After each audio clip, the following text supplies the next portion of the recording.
We're live. We're live? Yep. Sweet! Welcome back to Mary True Talks with the lovely Mary and Laz, who does not want to be seen, but he has a mic now. So, guys, thank you guys so much for supporting and watching and commenting and engaging. We appreciate you guys. You guys are everything, so without you guys, there is no MTT. Another quick thank you to everybody for being a Patreon. I really appreciate you guys getting involved by being a Patreon, even though it doesn't have any MTT exclusives or anything. You do help because it is funding the show. And at the same time, you are subscribing to the MBE mentality, Mind Body Elevation mentality. So, which is a long project that will be hopefully getting closer to finishing in the near future. So we have a lot of things to cover today. So let's get to it, shall we? How the Democrats acted in the Trump speech to Congress. That was so weird. So weird. We'll take a look at that. The era of big government is over. Can anybody guess who said that? Anybody? We're going to find out. Supreme Court rejects Trump's foreign aid freeze. Sanctuary city mayor goes to Congress. Sanctuary city mayors go to Congress. That one was very entertaining. $400 million funding to Columbia. My voice just like $400 million to Columbia University has been canceled. All right. DeSantis AG opening an investigation on the Tate brothers. These guys can't get a break, but I got a lot to say about that. Zelensky sends a letter of apology to Trump. Interesting. BlackRock buys the Panama Canal. Good, bad, we'll find out. Iran rejects talks with Trump for a nuclear deal. That's not good. Trump making negotiations with Hamas. Interesting. That's nothing new. And goods may get more expensive with tariffs, which is, we all know that was going to happen, but we'll get into that as well. Let's start with the first one. The most entertaining one of all, in my opinion, is the way these guys acted. You got that pulled up? Coming up. Oh, man, that was funny. You didn't see it, did you? So, it'll be the first time for you? Yeah, no, I haven't seen this yet. Okay. This is going to be awesome. Yeah. The Guardian did a great job at getting little clips of the whole thing. Yeah, here we go. You ready? America is back. Let's backtrack that. America is back. America.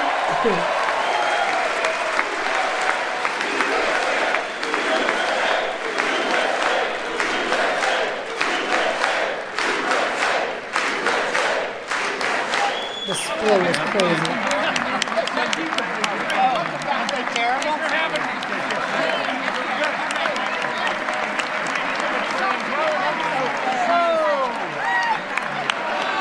Members are engaging in willful and continuing breach of decorum, and the chair is prepared to direct the Sergeant-at-Arms to restore order to the joint session. Take your seat, sir. Take your seat. Go.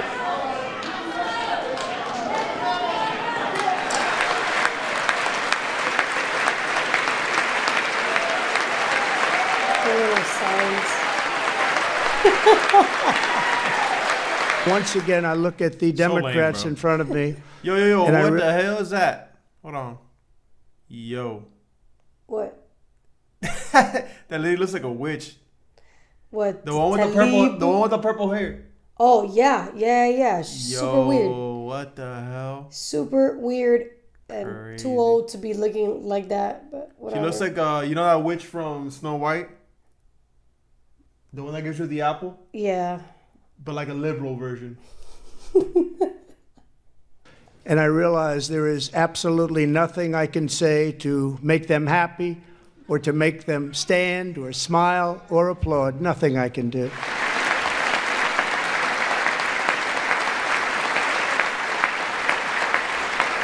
The way he is behaving is the way that Republicans are behaving, is is not normal. They should be defending against this idea that presidents can impound billions and billions of dollars and shut down departments without being held accountable. I think it's appalling that this administration and the Republicans who are sitting on the other side of the aisle feel so comfortable standing up and applauding outright racism, outright scapegoating, and outright lack of solutions when it comes to dealing with our immigration And what's your problems. message? That's always like the go-to for them. Racism. Yeah, so that happened, right? Okay. So the guy that got kicked out, his name is Al Green. He looks like a caveman. I don't know. A caveman with a cane. There should be, honestly, This guy over here straight with up, the long hair. there should be, considering that there's supposed to be decorum while you're doing something like this or while you're doing a hearing, there's supposed to be a sense of like decorum, and you can't be like saying certain things or whatever. And then what I thought should be something that's obvious too is just the way we would dress. Like this guy looked like a caveman with a suit on. We have the other guy, Fetterman, who's always wearing a hoodie. Like, why are you wearing a hoodie when you're a senator? Like, what is going on? Or we have Jasmine Crockett, like, being all ratchet, and the lady with the purple hair, like, and she has, like, a bunch of stuff going on. Like, she doesn't even look like she's in Congress. Like there needs to be some rules here, Like, I don't know. I think there needs to be some rules, some type of uniformity of like requirements or what's expected of you and all that jazz, because they look like it looks like Clown World. It really does. Yeah, I mean, and despite the way that they looked, it's the way they were acting that Yeah, exactly. is really concerning more than their looks. Just they're acting like little kids. Like honestly, they're not acting like grown adults in important positions. It's just a bunch of clowns. So one of those Democrats was saying how like that they shouldn't be cheering Trump slashing federal funds or something like that, right? Okay, well, let's find out who said the era of big government is over. Let's go to that next clip because this is hilarious. I just want to play this. 247 to 404. This week, Congress will cast a crucial vote on my plan for economic Make recovery. it louder. In a comprehensive economic plan, there are always places for give and take. But from the first day to this day, I have stood firm on certain ideas and ideals that are at the heart of this plan. Tonight, I can report to you that every one of those principles is contained in the final version of the plan. First, the largest deficit reduction in history, nearly $500 billion, with more spending cuts than tax increases. Rather than the games and gimmicks of the past, this plan has 200 specific spending cuts, and it reduces government spending by more than $250 billion. We cut more than 100,000 positions from the federal payroll by attrition. We freeze discretionary spending for 5 years. We limit pay increases for federal employees. Why must we take extraordinary action now? Well, this chart shows you why. Why? America faces a choice. We can continue on the path of higher deficits and lower growth, or we can make a fundamental change to improve our nation's economy by adopting my economic plan. Now, it won't be easy and it won't be quick, but it is necessary. Without deficit reduction, we can't have sustained economic growth. All right, that's it. Economists This guy's like a little puppet, bro. I feel like every word he says, none of Yeah, it. it's very polished. 'Cause that's what It's all scripted. It's Like, all scripted. But it's the fact that this is a Democrat literally saying that we need to cut federal government. We need to like control salaries of federal jobs. Like this is a Democrat saying this. This is not so long ago, guys. This is 90s we're talking. And then look at the Democrats now. They're like, how dare Donald Trump cut federal spending? Like, what are you talking about? Your party used to be for this shit. Like, I don't understand what happened. Like, did you guys just decide you were going to no longer want... Do you understand? Okay, during Clinton's term, that was the only time we've ever had a balanced budget. Do you understand that shit? That was the only time that like our economy was actually balanced as far as like federal government's concerned, as far as spending and revenue, all that was everything was in the books. It was balanced, and now we're like super in debt. The government is super bloated, and then it's funny because during Biden's administration, they said that there was an increase in jobs. Yeah, federal jobs, not private sector jobs, federal jobs that were given to people off of our money. So you're paying for people to have federal jobs when those people can go look for a job in the private sector like we did, right? I don't know. That's what I think. What do you think? I think that makes sense, right? Yeah. Like, why are we creating more jobs in the federal government?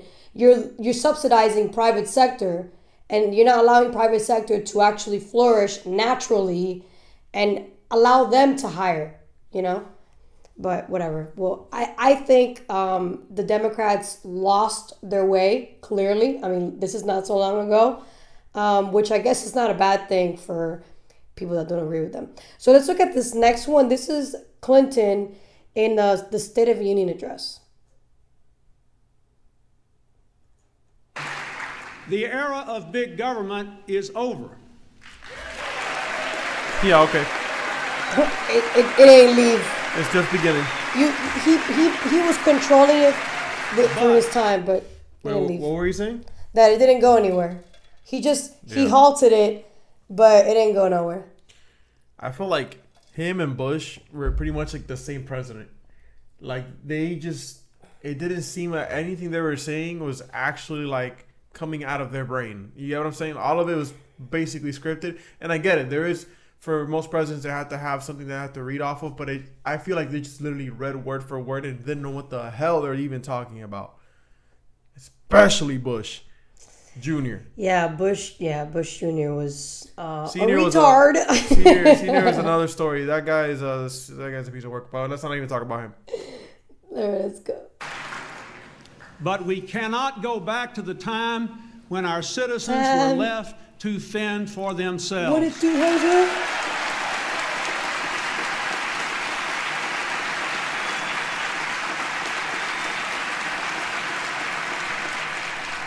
Instead, we must go forward as one America, one nation, working together to meet the challenges we face together. Self-reliance and teamwork are not opposing virtues. We must have both. He just focus on a random black guy. The black guy agrees, so this must be right. I believe our new, smaller government must work in an old-fashioned American way, together with all of our citizens, through state and local governments, in the workplace, in religious, charitable, and civic associations. Our goal must be to enable all our people to make the most of their own lives. Real quick, let me just address this that Jose put down on there in the chat. Yes, brother. Yes, not only is he a part of that, his son as well, and I don't know if Clinton was, just a bunch of presidents have been a part of that quote unquote fraternity. Yeah, what's Skull and Bones? Yeah, no, yeah, I know. Is I know that you're Harvard saying, or is that Yale? That's Yale. So Got it. I know you're saying Bush Senior, but Junior also. Both of them were part of that. Yeah, Bush what's Senior. What's his other president? Oh my God. After him was the Junior, right? After Clinton. Yes, took me a minute. Was it Reagan? Was it also no? But like before, I think Reagan was also. Reagan was before. Was before, right? Clinton. I think Reagan was also in it too. There's a picture.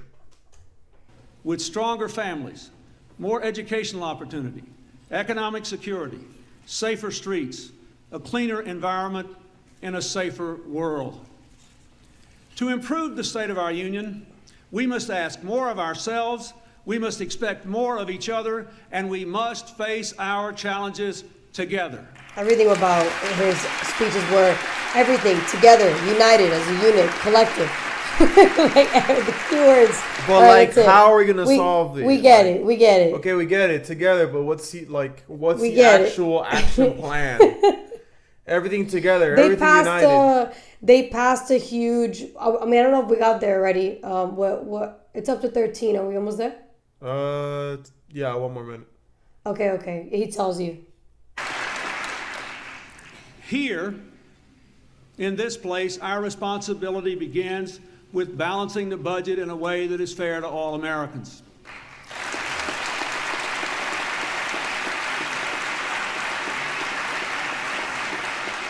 There is now broad bipartisan agreement that permanent deficit spending must come to an end. Where did that agreement happen, and then what happened after that? I compliment the Republican leadership and the membership for the energy and determination you have brought to this task of balancing the budget.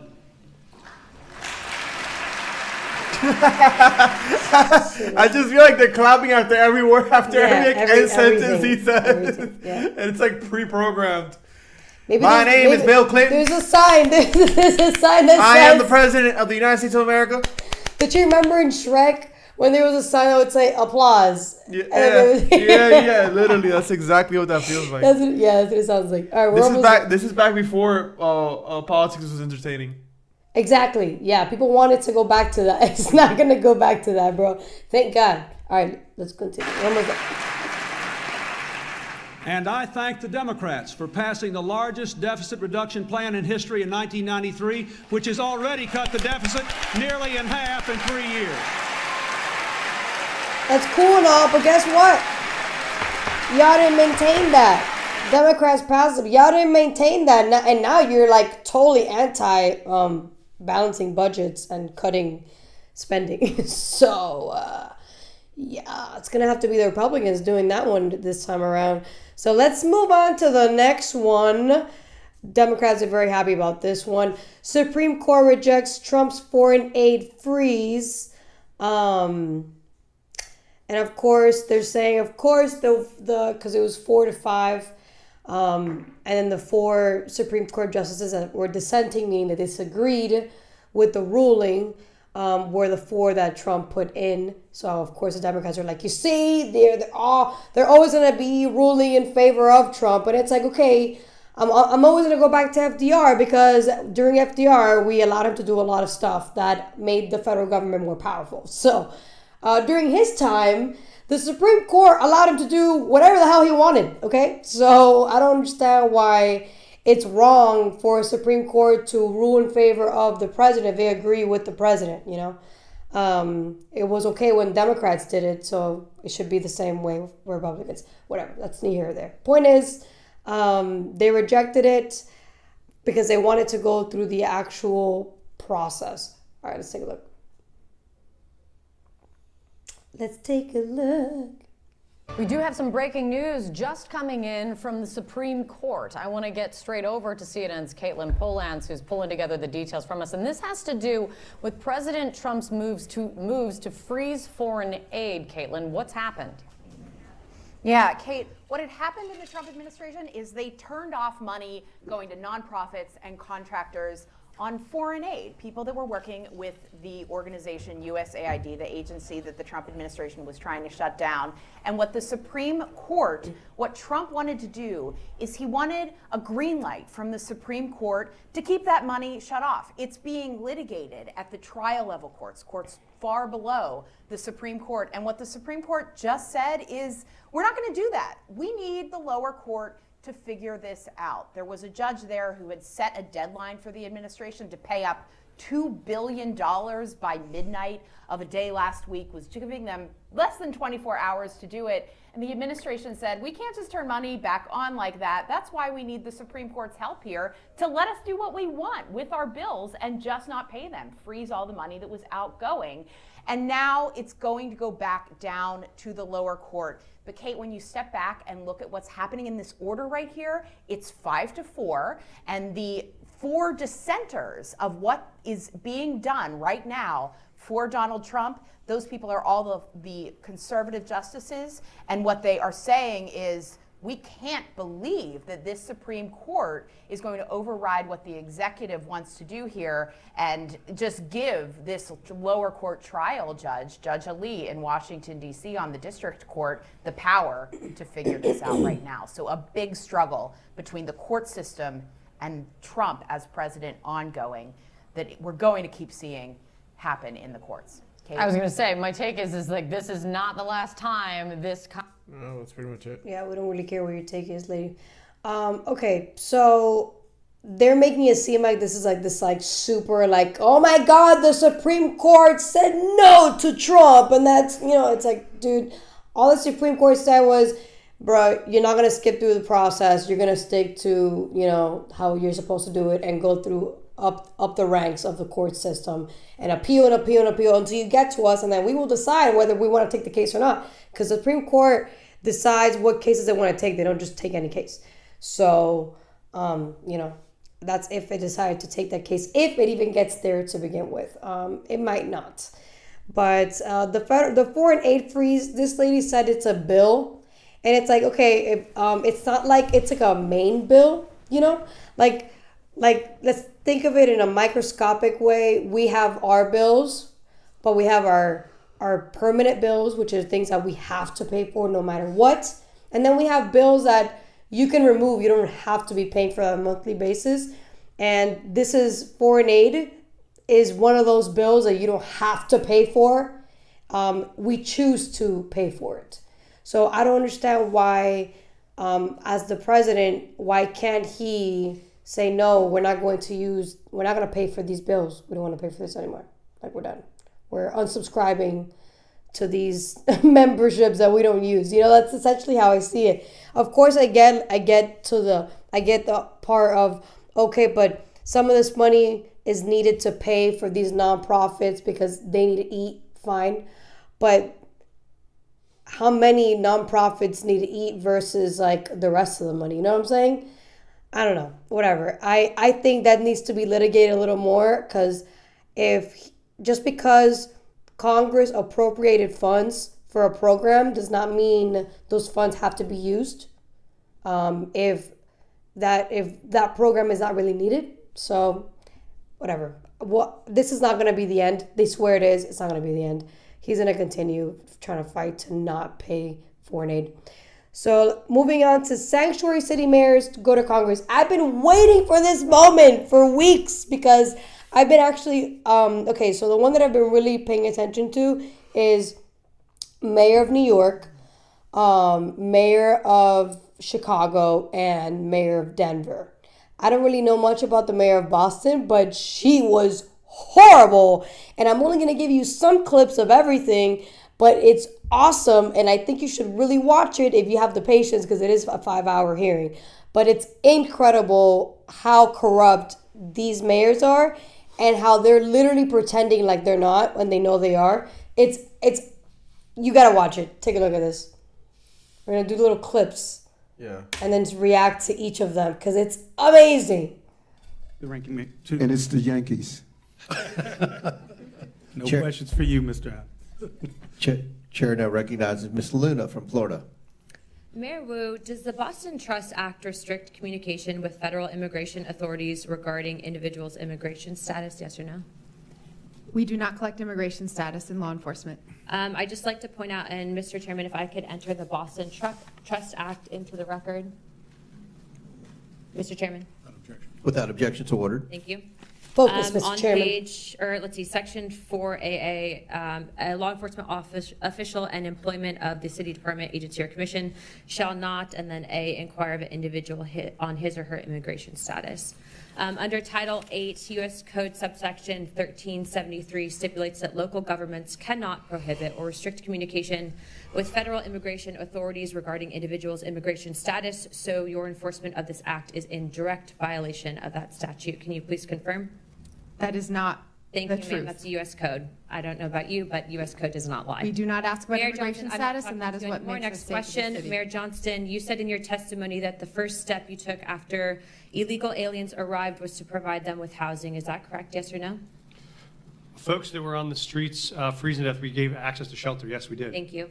Not to be rude here, but you have a good understanding of what the definition of harboring is, correct? I do. Okay. For those that might not, harboring means to knowingly or recklessly provide shelter or place to stay for an illegal alien. And according to Title 8 of U.S. Code subsection 1324, that is also a federal crime. Just to be clear, did you also say that you would be willing to go to jail to stop deportation efforts? I did say that I'd be willing to stand up for all of our residents, and the context was that was the point at which the administration was threatening to deploy the U.S. military to streets of our cities to pull kids out of schools and churches, Thank so we you. were worried about that. Thank you, Mr. Johnson. Mr. Chairman, I'd like to enter into the record an article from CBS. Without objection, so ordered. Thank you. In this, it says, Johnson said earlier this week that he's willing to use civil disobedience and, if necessary, going to jail to stop deportations. My final question would be for you, Mr. Mayor Johnson. Do you believe that Chicago's welcoming city ordinance encourages illegal aliens to enter the United States, specifically into Chicago? Yes or no? No. Okay. So you don't believe that banning the transfer of individuals into ICE custody for the purpose of civil immigration enforcement encourages illegal immigration into Chicago? Or how about agencies, sorry, 1 second, or agents not being able to stop, arrest, or detain individuals based solely on their immigration status or administrative warrant? So we comply with all laws, local, state, and federal. To me, after this line of questioning, it's very clear that these policies that you have all implicated are active and alive and well in your cities are in direct violation with U.S. Title 8 Code subsection 1324 and is a federal offense. But you all speak about a broken immigration system, and yet here you guys are aiding and abetting in that entire process. I want to be very clear about something. Open border policies, which is something that you guys are talking about, hurts people on both sides, meaning the people that are coming here illegally and then American citizens as well. I do not think you guys are bad people, but I think that you are ideologically misled, which is why, unfortunately, based on your responses, I'm all going to be criminally referring you to the Department of Justice for investigation. And as soon as I leave here, these will be going over to Pam Bondi. Yes, that's what I'm talking about. All right. Okay, let's talk about that really quick. So, all right. So all these mayors have an ordinance. I don't know about Eric Adams, but the other ones are open about it. That they have an ordinance in their cities that they don't have to ID people that they arrest. So they don't know if these people are legal or illegal. So they don't really have any actual data of how many illegals are in their city. And at the same time, their rules for the city are like the Chicago welcoming ordinance. So they welcome everybody, okay? So including people that are not supposed to be here. So this is not going to be good for them. Because, all right, so a lot of people say, oh, they're doing a good thing. And it's like, okay, not really. Because who's benefiting from this? The people that are employers who are employing illegals are only hurting the American, because instead of giving the job to the American, you're giving it to the illegal, and then you're hurting the illegal because the illegals aren't going to get the same benefits for safety and when it comes to labor as the American. So you're exploiting the illegal immigrant because they're desperate, they need money, they need to feed their family. And then at the same time, you're hurting the American because the American deserves that job with the benefits.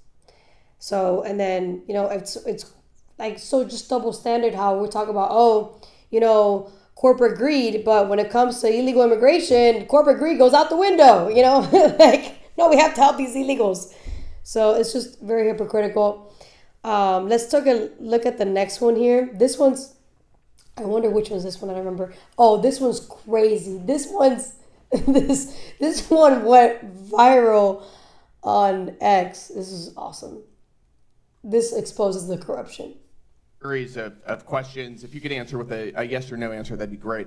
First of all, do you support allowing illegal aliens to obtain driver's licenses? Just yes or no? So the city of Chicago has been a welcoming city for over 40 years. I'll take that as a yes. Next question. And that's the policy that we will hold to. Do you support tax dollars subsidizing or paying for the health care of illegal aliens? I support investments in all residents of the people of Chicago, and that's what I do. He says the same thing over and over again, by the way. Do you support free or reduced college for illegal aliens? Again, I support the investments of all residents of the people of Chicago. Take that as a yes. Next question. Do you support allowing non-citizens to vote in local elections? Again, I'm not over the jurisdiction of that type of law, but again, I'm committed to investing in all residents of the people I'll of Chicago. take that as a yes. I've got an article from the Chicago Sun-Times, and I'll quote here briefly. Johnson proposed, among other things, that all residents, regardless of citizenship status, be able to vote for Chicago Board of Education members. Next question. Your website states, and this is your campaign website, quote, "I will not stop fighting until abortion access is completely secure for people all over the country," end quote. Yes or no, do you support taxpayer-funded abortions for illegal aliens? I support the reproductive rights of all people, all women. That is a yes as well. Your mayoral transition website mentioned support for creating a Chicago Board of Education non-citizen advisory board. Again, yes or no, do you support appointing non-citizens to government advisory boards? I was invited here today to discuss welcoming cities. Yes or no? I was invited here to discuss welcoming This cities. is a yes or no. If you're This guy's like a interested in robot. asking Yeah. You're not questions gonna about the filibuster. welcoming I'll city, take that as a I'm yes. happy to answer those questions. No, we're going to move on. As you know, President Trump, unlike the previous administration, has taken serious action to bring foreign criminal gangs to justice, to take our border back and to restore public safety in our communities. He designated 8 transnational criminal organizations and cartels as foreign terrorist organizations. These are groups like Tren de Aragua, MS-13, Sinaloa, other of some of the most grotesque and ruthless and brutal organizations in the world. You, as mayor of a sanctuary city, have been virtually giving favors to illegal aliens. Apparently, you support an enormous amount of taxpayer resources going to them as well. But you yourself have also received a lot of gifts. And for those of you who don't know, Mayor Johnson has a secret gift room that is not given access to the public or for access to the Office of Inspector General. I'd like to ask you a couple questions about that. Do you know everyone who's given you a gift since you became mayor? The city of Chicago has had a policy for 40 That's a years yes or no question. where there are individuals that like to give gifts to I'm the city of reclaiming my time. Chicago, I'm going to take that as and we no. do not accept When those did gifts. you We become receive mayor? them on No, I'm going to behalf reclaim my of time. the city of Chicago. You're not going to filibuster here. Yep, filibuster. Yep. Yeah, that's all they do. When did you become mayor? I was elected mayor of the city of Chicago in April of 2023, and I was sworn in May 15th On June of 12th, 2023. On June 12th, 2023, you received Hugo Boss cufflinks and a personalized Mont Blanc pin. Do you know who gave you those? So I did not receive those personally. The city of Chicago You received those on behalf. Right. And that's right, on behalf of the city of Chicago, No, as I every understand the mayor difference. in the Do you know history of who- Chicago who has Do you know who provided gave those gifts to the city of Chicago? Do you know who gave those to the city of Chicago?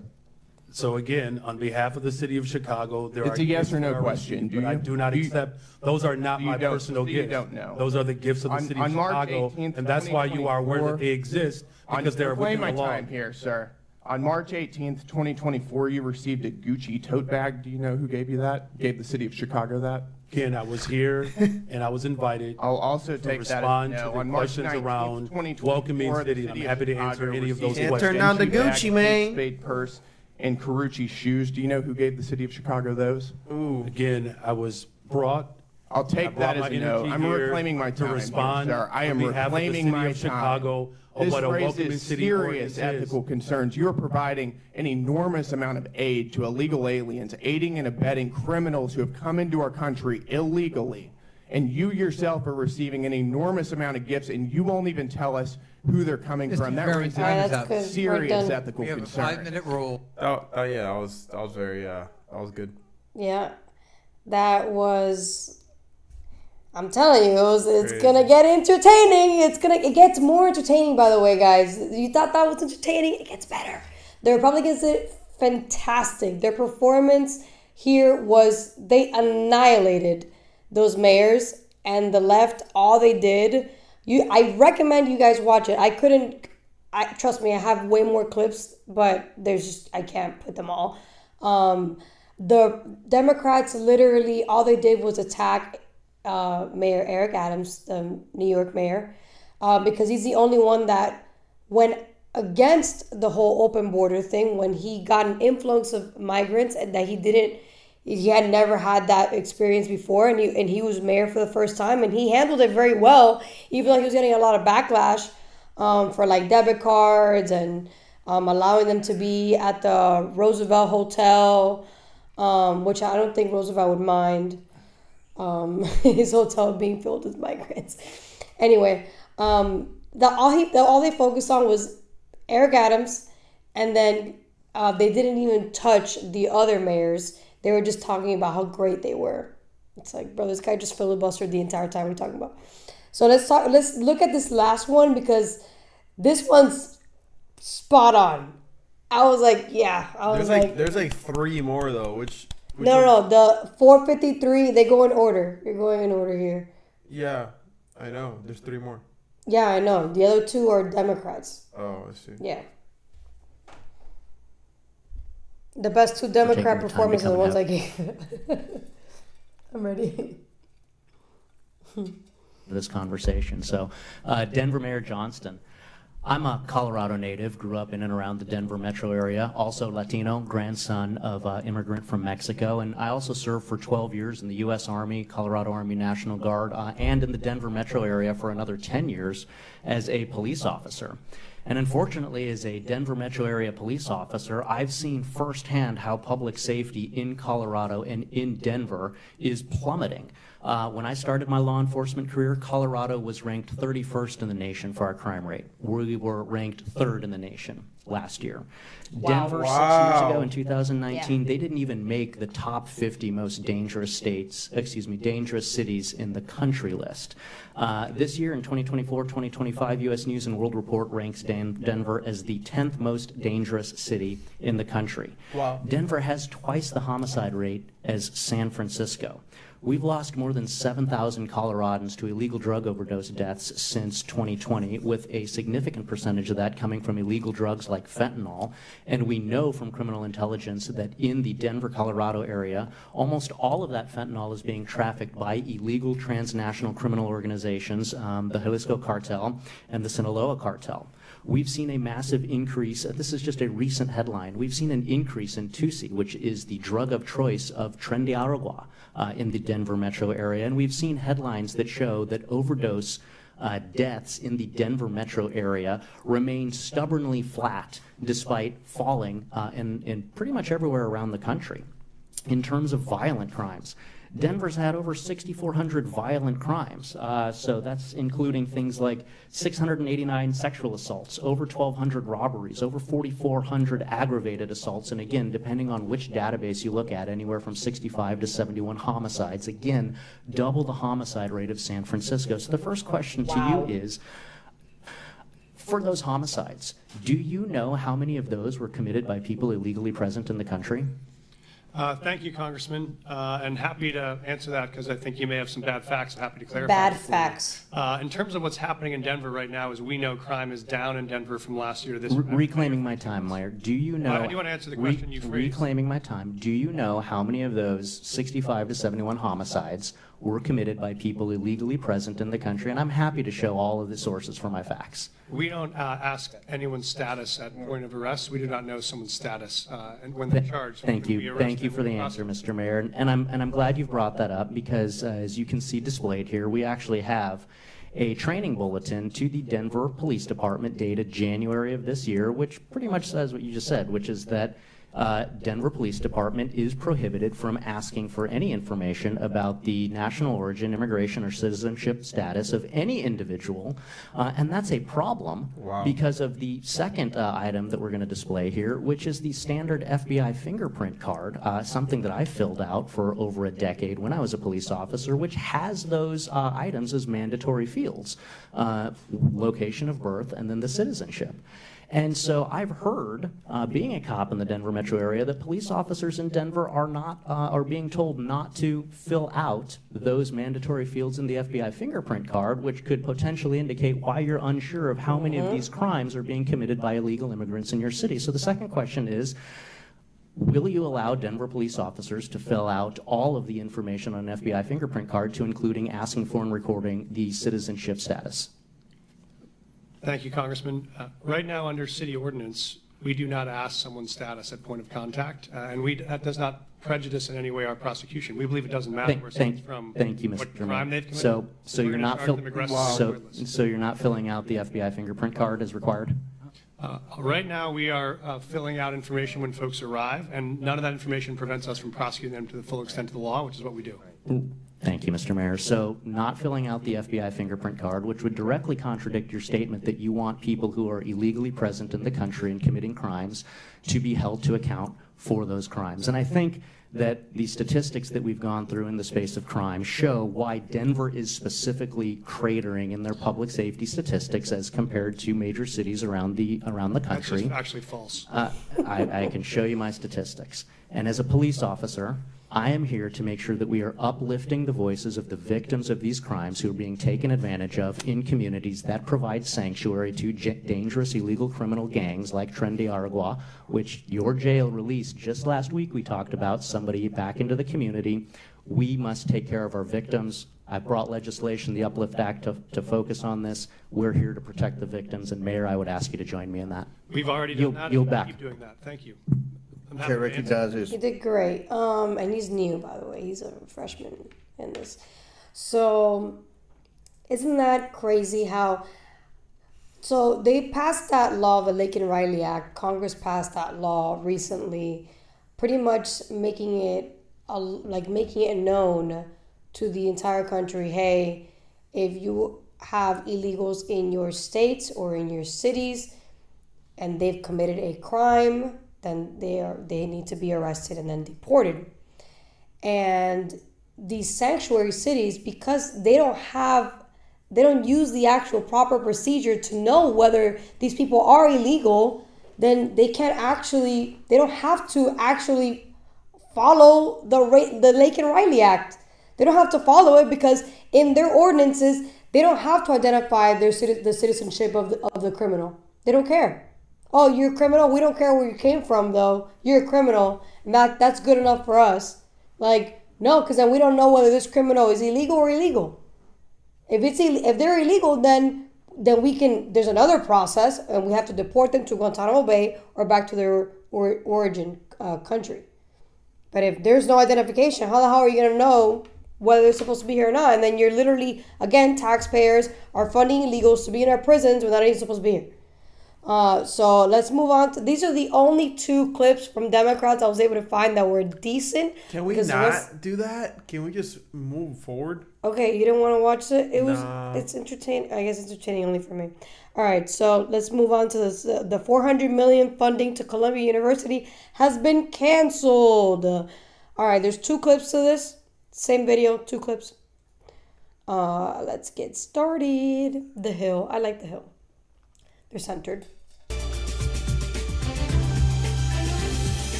You look at Department of Education, it seems like so many buildings I ride by, it says Department of Education. They're all over the place. And we don't even want it. We want the education to be given by the states. It'll be much better. It'll move us to the top of the list from the bottom of the list. President Donald Trump today taking another swipe at the Department of Education. Days after Linda McMahon, the Department of Education's new secretary, was confirmed. His comments come as the administration cancels $400 million in federal funding to Columbia University, claiming the school has failed to confront anti-Semitism on campus. Joining me now is The Hill's White House reporter, Brett Samuels. Brett, thanks so much for joining us. What do we know about this move to cancel these contracts and grants to Columbia University? Yeah, Judy, this move stems from what we saw just last year when there were these, widespread protests on the campus of Columbia University that attracted national attention. This was, of course, stemming from the war between Israel and Hamas that, of course, decimated swaths of Gaza. There were protests on campus. President Biden, spoke out and even condemned sort of the more extreme and violent aspects of these protests, which had forced classes to be canceled. So, this is clearly the Trump administration sending a message to Columbia University dating back to those protests and obviously tying it, as you mentioned, to this idea that they allege that they failed to protect Jewish students. Linda McMahon sat down with News Nation today to discuss the administration's plans for the Department of Education. She had this to say.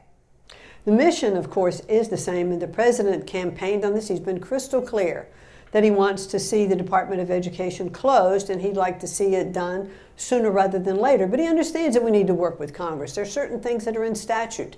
It would take 60 votes in the Senate to close the Department of Education. And I think my job is to convince Congress that the steps that we are taking are in the best interest of the kids.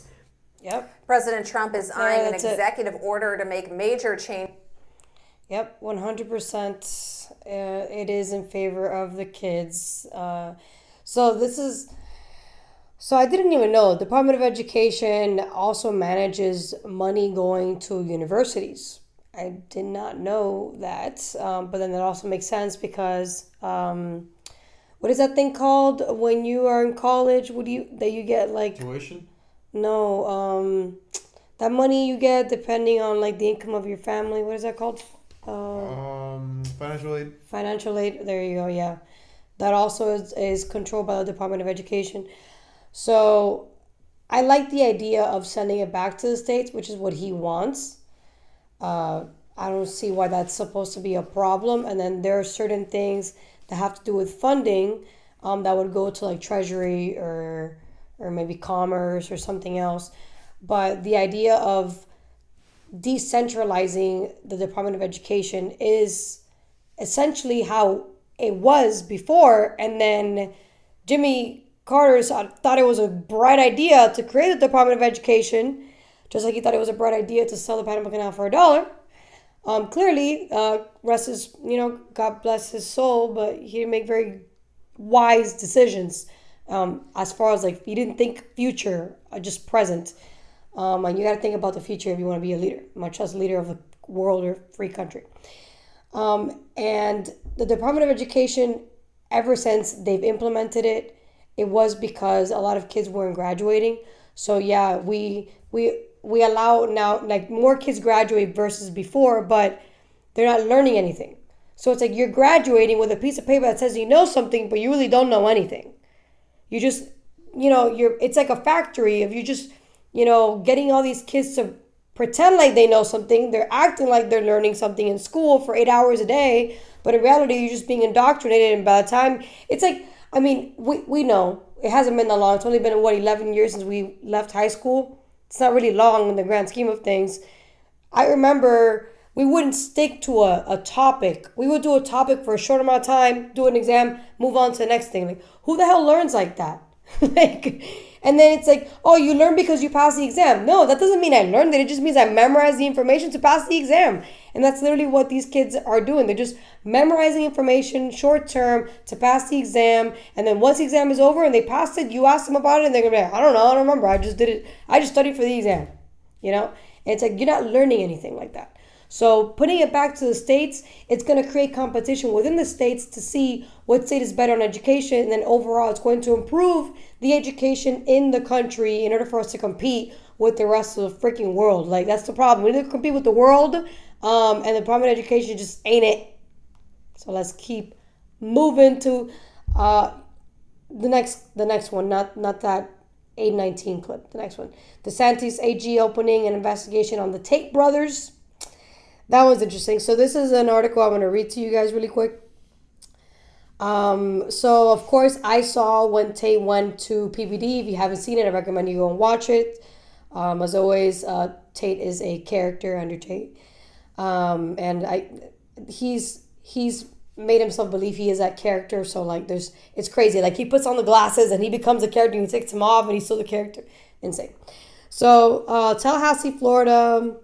All right, so Florida's Attorney General announced Tuesday that his office has opened a criminal investigation into Andrew Tate and Tristan Tate, who are charged with human trafficking in Romania days after they returned to the U.S. I have a lot of questions about this. It's like, how is this possible?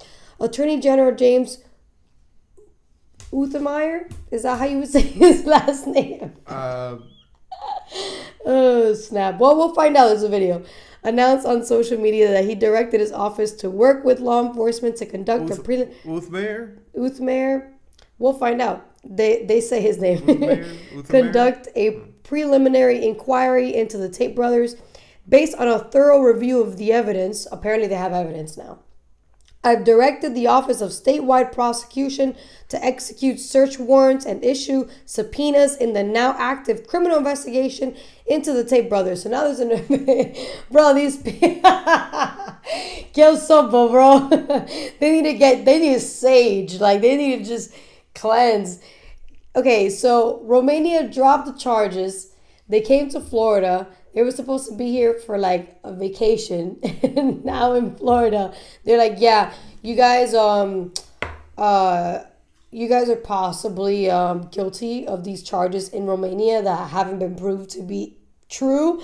But because there were charges in Romania, we're gonna adopt those same charges here with no actual evidence. Like, they're saying they have thorough review of the evidence. What evidence do you have? The guy's only been here for less than a week. What do you... And all he's been doing is going on cameras and talking to people and just getting more clout. He went on Patrick Bet-David for 2 hours. He went on Candace Owens. Like, so, whatever. And then it says here, during the appearance Monday on PBD podcast, Andrew Tate said the governor was caving to media pressure. Tate said he has a U.S. passport and a right to visit his home country. He said he has broken no laws and that he has never been tried, let alone convicted of a crime. So let's take a look at that video, which I believe is Breaking Point, which I like Breaking Point as well. All right, I'm ready.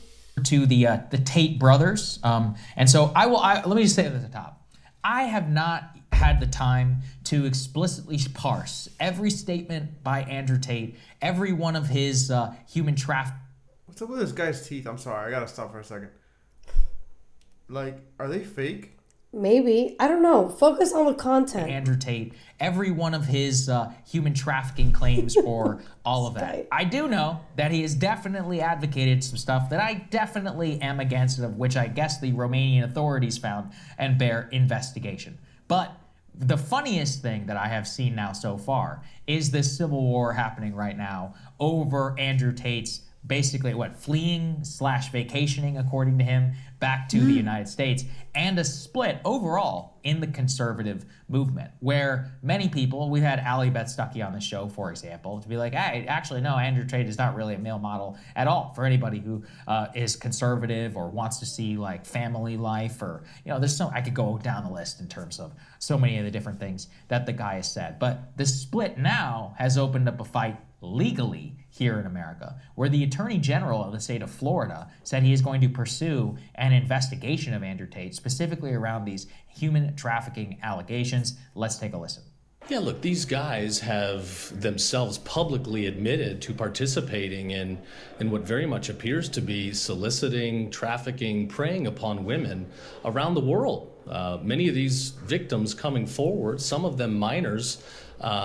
People can spin or defend however they want, but in Florida, this type of behavior is viewed as atrocious. We're not going to accept it.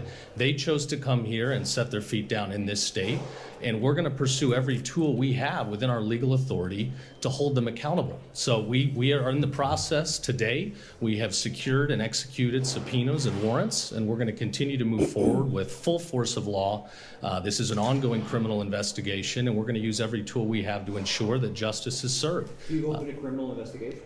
There is an active criminal investigation, yes.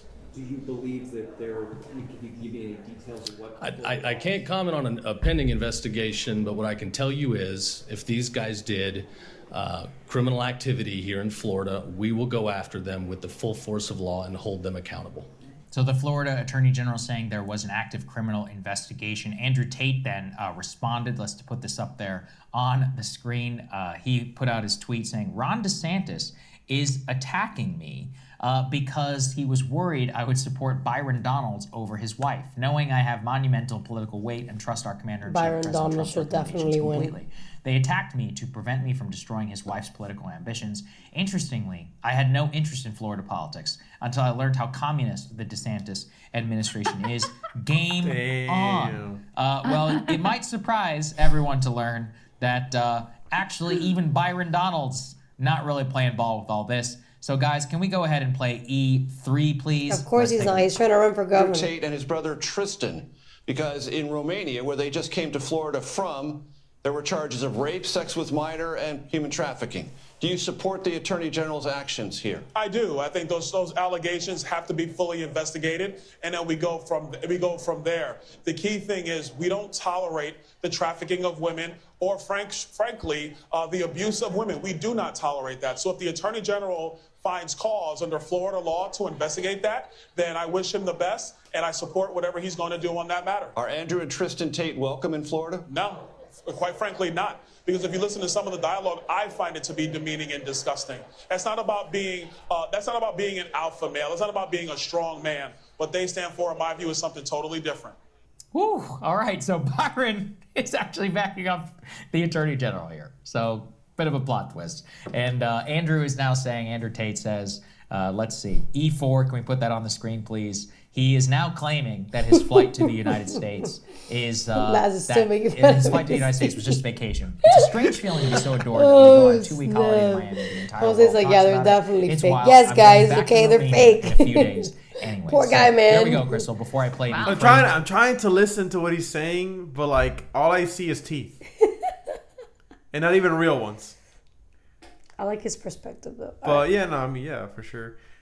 I mean, more than hers. What do you think about this whole tape? Hold on, let her get her perspective in the way I can get mine. Oh, okay. Well, I skipped a little bit. Hold on. Crazy Andrew Tate's reaction, but I wanted to get yours first. Back to Romania is a surprise. I guess he feels like He's under investigation there. I mean, like, I wouldn't want to go back to Romania.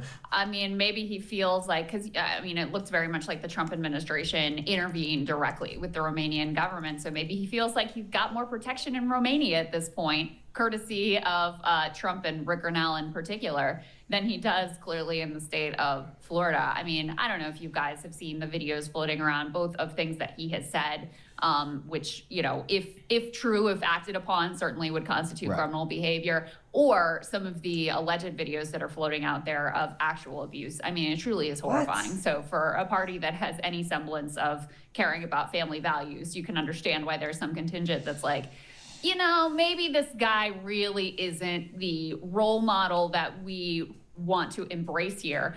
And it is utterly disgusting that the Trump administration intervened on behalf of this dude. Like, All whatever right, you think that's of him, that they spent their diplomatic resources.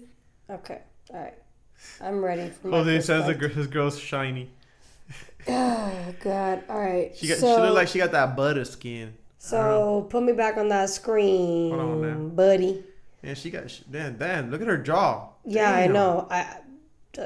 She. Man, she could knock somebody out with that thing. Yeah. Her jaw and her neck. It's like jacked. Very prominent. All right, so. All right, Byron Donalds is full of shit, and he's only saying this because he's running for governor and he wants to get on DeSantis' good side because he is going against DeSantis' wife. So that's just, you know, my thoughts, my perspective, but that's clearly what I think is happening there.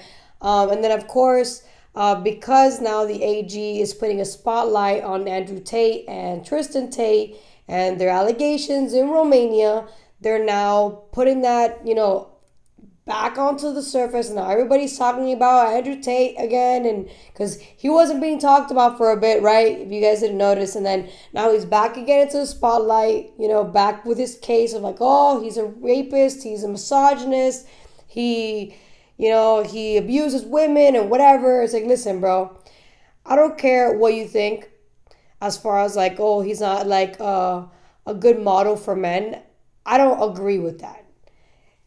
First of all, the guy is fit, so clearly he cares about his physique, and that should be something to look up to. Men should care about their body, you know. Like, I'm not saying be freaking shallow and have a six-pack, but I'm saying not be fat, you know. That's one. So I think that's a good role model just off of that alone. And then on top of that, he talks about how to just be tough and how to provide for your woman. Now, his lifestyle, as in he thinks he should have more than one woman, and he's into the whole polygamy thing, whatever. That's his lifestyle. Everybody's different when it comes to their sexual preferences. But as far as like, is he a bad role model for men? I disagree. I think he's a great role model for men. He's literally telling men to get married. So, I mean, what liberal is doing that right now? You know, so I don't see what the problem is. He's telling men to go make money, go provide. I don't see what the problem is. People just say, oh, he's not the conservative type. He's not a Matt Walsh. Okay, yeah, because he's not Matt Walsh. Matt Walsh is a separate person. Matt Walsh is more humble, more down to earth, more like drinking my whiskey and, go and fish. This guy's more of like extravagant cars while being with his shirt off, smoking a cigar. It's just a different type of macho vibe, but nonetheless, it's still a vibe needed for masculinity to become, great again. But that's just me. I think Jose said something here about education. I wanted to really quick talk about that. That's why the No Child Left Behind Act was established. It was criticized though because it penalized schools that didn't show improvement in students. Yeah, but then now it's like it's all about improvement and it's all about test scores and not about learning at all. So like, I think schools now understand they need to teach and no kid should be left behind, but at the same time you should teach kids. It shouldn't just be about test scores, it should be about actual learning. So Zelensky sent a letter of apology to Trump, and then Trump says it on the Congress speech. Let's take a look at that. Working tirelessly to end the savage conflict in Ukraine. Millions of Ukrainians and Russians have been needlessly killed or wounded in this horrific and brutal conflict with no end in sight. The United States has sent hundreds of billions of dollars to support Ukraine's defense with no security, with billions of dollars.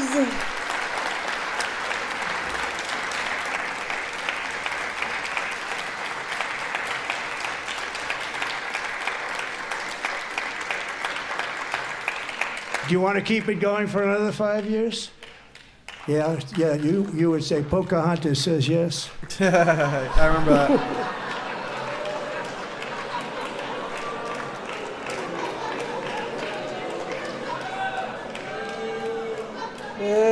2,000 people are being killed every single week. More than that.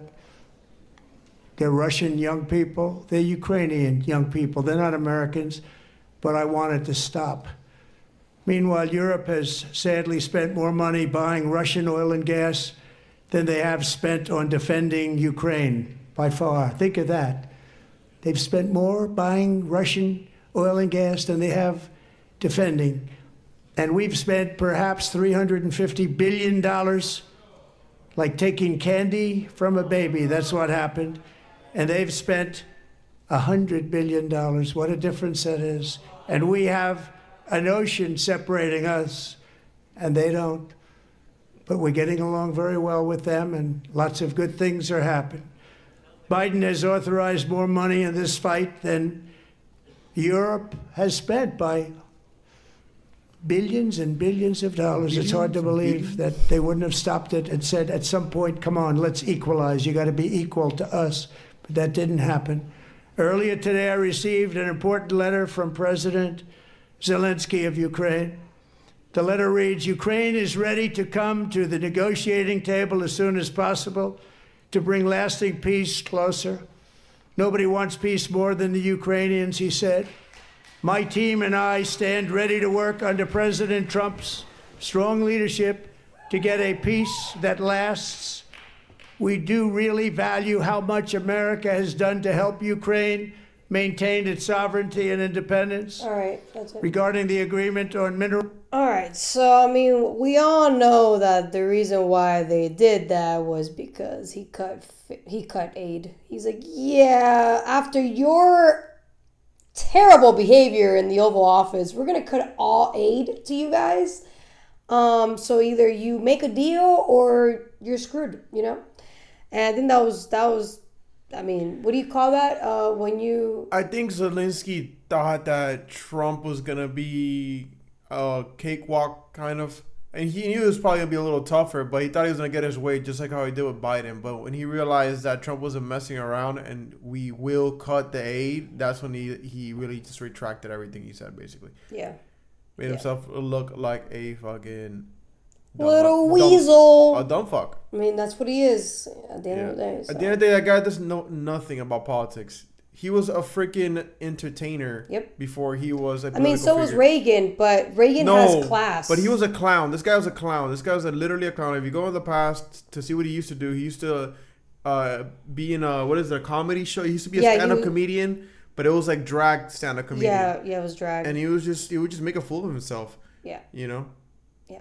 And then that. And the way he would act. I'm not saying that people who do drag are fools, but he himself, the way he acted was a fool. Yeah.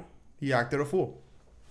And that's the person that they elected into office. And then at the same time, again, there are no elections right now. So allow the people to make a decision as to whether you are a good leader or not. Zelensky, that's just, which Trump has said that as well. Like, if you're truly a democratic country, then that should be, part of the deal is elections. All right, so because we're cutting it short here, there are 4. We've already done an hour. That's crazy. I know, crazy. So I have 4 stories left, and I want to choose one out of the 4. So tell me which one you think is best. All right. So BlackRock buys the Panama Canal. Iran rejects talks with Trump for a nuclear deal. Trump making negotiations with Hamas, or goods may get more expensive with tariffs. It's between the BlackRock one and the goods. BlackRock or goods? Let's do the goods. Let's do the goods? All right. Goods may get more expensive with tariffs. Let's do it. Yeah, Jose, yeah, it's true. Yeah, Tate, I'm sure Tate has done his fair share of shady stuff, but he definitely helps motivate young men to be better, to be stronger, to just make something of themselves. Because the problem is with today's society of men is like, we have a large society of fucking cucks, right? Yep. Weak men who don't stand up for their families, who don't stand up for themselves. We as men, our role is to be a protector. That's ingrained within our DNA. And all these far left ideologies have brainwashed young men into thinking they have to be soft pricks. Yep. That, and if they act like men, they're shunned. Which is true, it happens, and that shouldn't be. We shouldn't be shunned for being who we are. Yep. Obviously there is a toxic side to everything. There is toxic masculinity. That is also a thing. There's extremes. The point is to find a balance, but not lose yourself in that process. Right. Yeah. So let's get into goods may get more expensive with tariffs. All right. So this is actually a really good clip. It is 6 minutes, so we will, in between the clip, we'll pitch in. But this is Secretary of Commerce talking to this lady who really pushed the whole Russia fiasco. And I don't know if you guys remember in the primaries when Vivek was like, tell them that you lied to the public. And then she was like, kind of like, awkward, what do I do? It was awesome, it was epic. That was her. All right, let's begin. Joining me now is Commerce Secretary Howard Lutnick. Secretary Lutnick, welcome to Meet the Press. Lutnick. Great to be here. It is great to have you here, Mr. Secretary. Let's start with this past week. As you know, for the second time in 2 months, President Trump announced and then walked back tariffs on Canada and Mexico. The whiplash causing confusion on Wall Street and Main Street as well. Does the president have a responsibility to businesses and consumers to spell out his plan and then stick to it?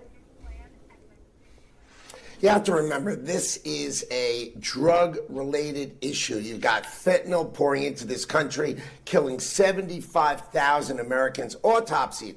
And the president, thinks it's many, many more, because multiples more. So it's important for the president to talk to the leaders of both Canada and Mexico, get them to shut the border, shut the fentanyl coming into the country. And of course he's going to be on the phone with them. And of course he's going to talk to them. And he is a deal maker, the greatest deal maker in the world. So he makes better deals. He's gotten the border closed. He's gotten fentanyl to be shut down. He put tariffs on China, who makes the precursors. This is the way you run the country. You know what's a real epidemic? What? This freaking fake teeth epidemic. This guy has them too. Look at this. Look at this guy. I think his are worse. I was not expecting that. I was expecting some like deep, like philosophical fucking. The guy is like, it's a real epidemic. These fake teeth. Oh, that was great. That was awesome. Shut the border. You get our neighbors to do their job.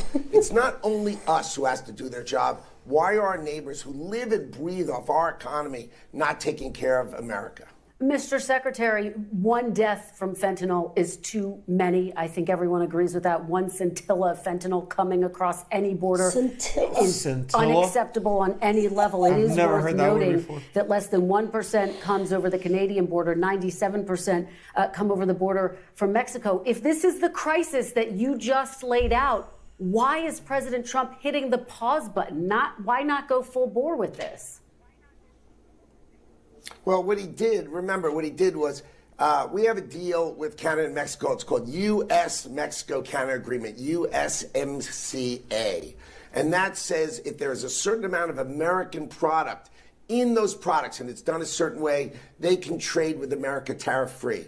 So by meeting in the middle with these leaders who said they're going to do much more on the border, they're going to do everything they possibly can to end fentanyl, the president said, okay, I'll tell you what, if they're in the deal that we made, I'll keep it tariff-free. But for everybody who was outside that deal, who took the risk, who didn't pay attention and respect the agreements that President Trump made his first term, they're going to pay a 25% tariff. And that's sort of like meeting in the middle. So he gave the automakers relief. He gave computer makers relief. The major industries got relief. But everybody who's outside that agreement, they're going to pay. And Canada and Mexico promised they are going to crush the border and they're going to crush fentanyl. And that's what our president is here to do, to stop fentanyl killing America. Mr. Secretary, let me ask you about what the Fed Chair Jerome Powell had to say on Friday. He said, quote, "We're still very uncertain about what will be tariffed, for how long, and at what level." So can you provide some clarity, Mr. Secretary? Are these tariffs going to be temporary or permanent? So the tariffs that we've started with Mexico, Canada, and China, that was the month of March. These are fentanyl-related, border-related. So China makes the ingredients for fentanyl. It's got to stop. President Xi offered President Trump in 2019, he'd put the death penalty on anybody who made the ingredients for fentanyl. And instead, you know what we've got in 2025? China is subsidizing the production of fentanyl. Maximum subsidy available in China to make the ingredients to kill Americans. I mean, President Trump is on it, and he is powerful on it, and he's not going to step off the gas. So if you're talking about the drug war, let's focus on the drug war. And then when you want to talk about April 2nd, that's going to be reciprocal tariffs, and I'm happy to talk about that. But let's try to keep those two different. Okay, understood. But you say he's not going to take his foot off the gas. Does that mean these are permanent tariffs? Mr. Secretary, can you provide clarity, yes or no? If fentanyl ends, I think these will come off. But if fentanyl does not end or he's uncertain about it, they will stay this way until he is comfortable. This is black and white. You got to save American lives. So with respect to fentanyl, this is about the border and fentanyl, and that's an agreement between the president and the two leaders of Canada. Of course, Justin Trudeau's got a lot to say. Of course, he's leaving in like days, so it's not really that fun to listen to some guy who's trying to create sort of a mess for Canada, which he's trying to do. President Sheinbaum did a much more calm, thoughtful conversation with President Trump, and that's why this is the result. She was able to negotiate it because she said 1,000 more people on the border, stopping fentanyl from coming into this country. Mr. Secretary, I want to whip through this next. Yep. All right, so I'm honestly, I'm surprised that Mexico is taking it, light, and she's not kind of pushing back. She's actually following through. So I was surprised about that. I thought maybe Canada would be more reasonable than Mexico. So kudos to her for being a woman and able to control her emotions, even though she was freaking out about the whole Gulf America thing. But when it came to this, she followed through. So that's good. And then I wanted to really quick, because he's going to explain the whole reciprocal tariffs thing, but... We're not going to get into that. Into what? I think there's like a minute left to the clip. Okay, let's put the whole thing, and then I'll put my 2 cents on the reciprocal tariffs. By the way, Section, Jose wanted to talk about BlackRock. Oh, he did? Yeah. When did he say that? I see BlackRock. Yeah. Oh. It's a little bit of a to-do list. President Trump previously announced 25% tariffs on steel and aluminum imports. Are those still going to take effect Wednesday, yes or no? Yes. Yes. Okay. Are the 250% tariffs against Canada on dairy and lumber coming this week? And if so, when? No, I think that those reactions, the changes to USMCA and beyond, they start on April 2nd. So on April 2nd, we are going to revisit again the fentanyl issues, and we are going to revisit again the general trade issues of reciprocality. Remember, Canada is supposed to have a free trade agreement with us. Yeah. 250% on dairy products. It's outrageous, and the president's going to respond to it, but he's agreed not to respond until April 2nd. Okay, All right, so no cool, tariffs. All right, so when April 2nd hits, that's when there's going to be reciprocal tariffs across the board. So everybody's saying how things are going to get more expensive when that happens. I don't think it's going to be permanent.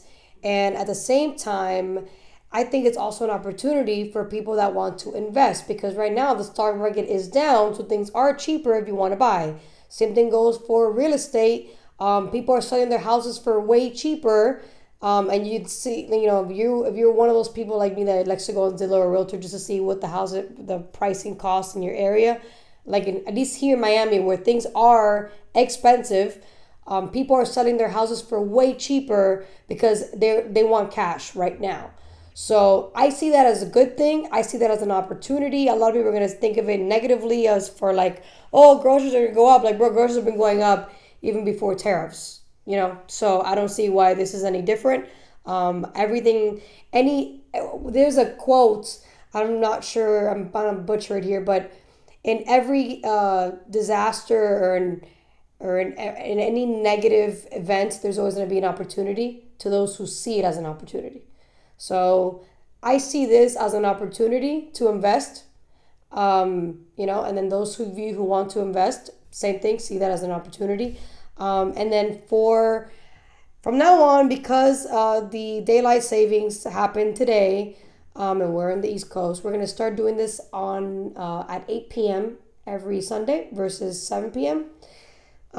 Because the light is just whatever. When it comes to cameras, lighting matters. So 8 p.m. every Sunday from now on.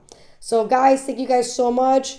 Jose, we will talk about BlackRock next Sunday for sure. We're gonna have Albeniz on hopefully. So he has a lot to say about BlackRock. So I'm actually glad we didn't talk about it because I'm sure he has plenty to say about BlackRock. So thank you guys so much for tuning in, for supporting, for subscribing. If you haven't subscribed, subscribe to Married Truth Talks and become a truth seeker today. Thank you guys so much and see